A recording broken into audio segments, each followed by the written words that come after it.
Les damos la cordial bienvenida a este espacio de reflexión. 8 de agosto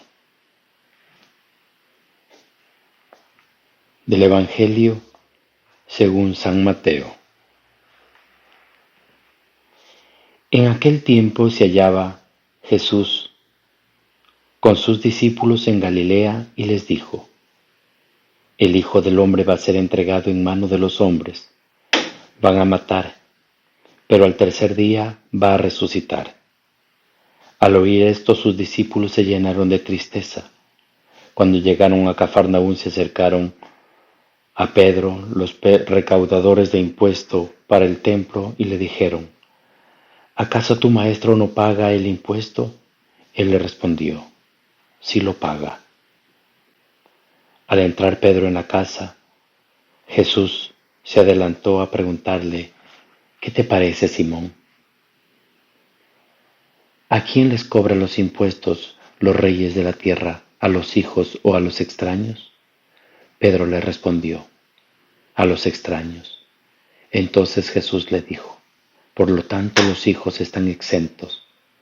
Pero para no darles motivos de escándalo, ve al lago y echa el anzuelo. Saca el primer pez que pique, ábrele la boca y encontrarás una moneda. Tómala y paga por mí y por ti. Palabra del Señor. Gloria a ti, Señor Jesús. El Evangelio de hoy consta de dos temas distintos, en mutua referencia, como vamos a ver a continuación.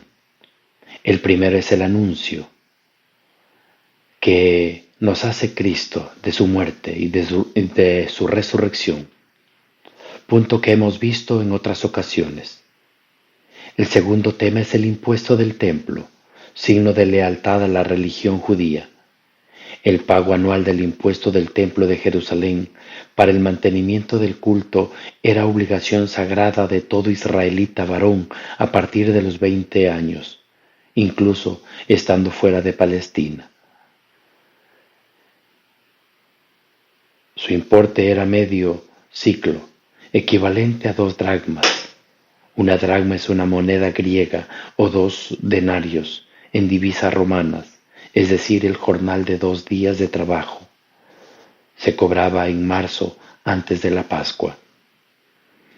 Cuando los cobradores del impuesto le preguntaron a Pedro en Cafarnaúm si su maestro pagaba los 2 dracmas, el apóstol no duda en contestar afirmativamente.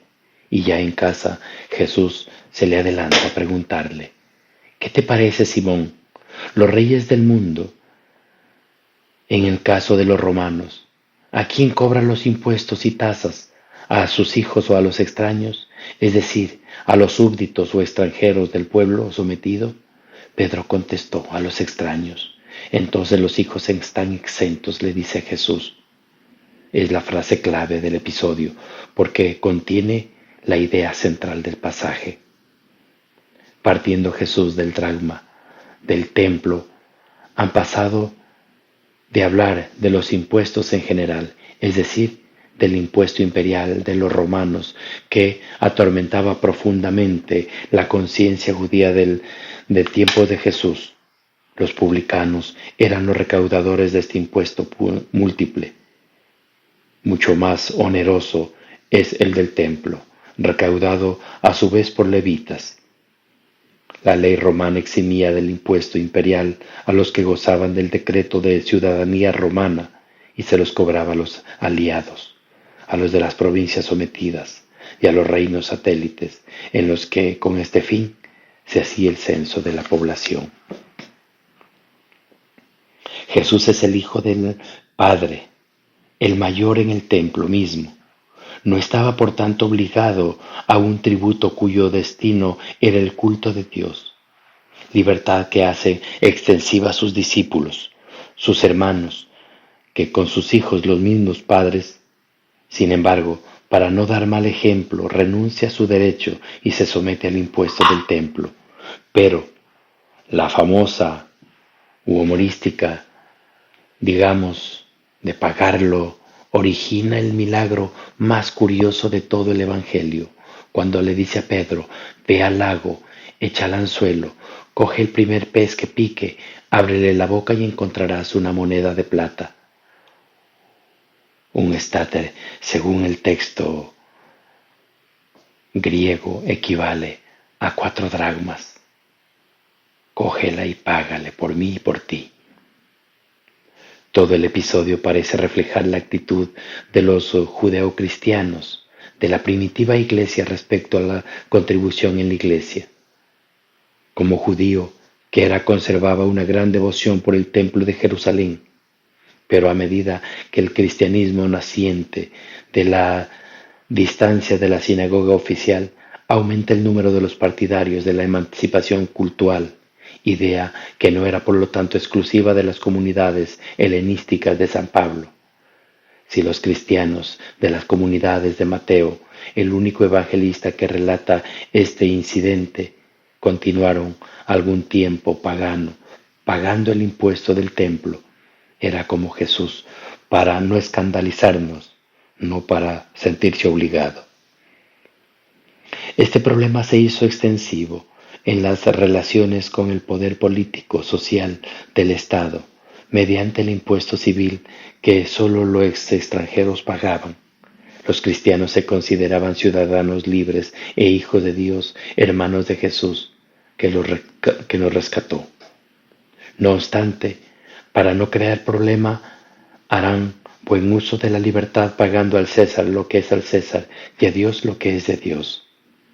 El anuncio por Jesús de su muerte y de su resurrección era conexión con el impuesto del templo. Avisa de que Jerusalén deja de ser el centro de la nueva religión. Cristo será el templo de la nueva alianza, como Él lo dijo cuando purificó en el templo. La nueva comunidad surge de la Pascua, es decir, de la muerte y resurrección de Jesús. Será también el templo espiritual del Señor. Por eso el culto a Dios no limita ya en el espacio del santuario, sino con la vida eterna. Gloria al Padre, al Hijo y al Espíritu Santo, como era en el principio, ahora y siempre, por los siglos de los siglos. Amén.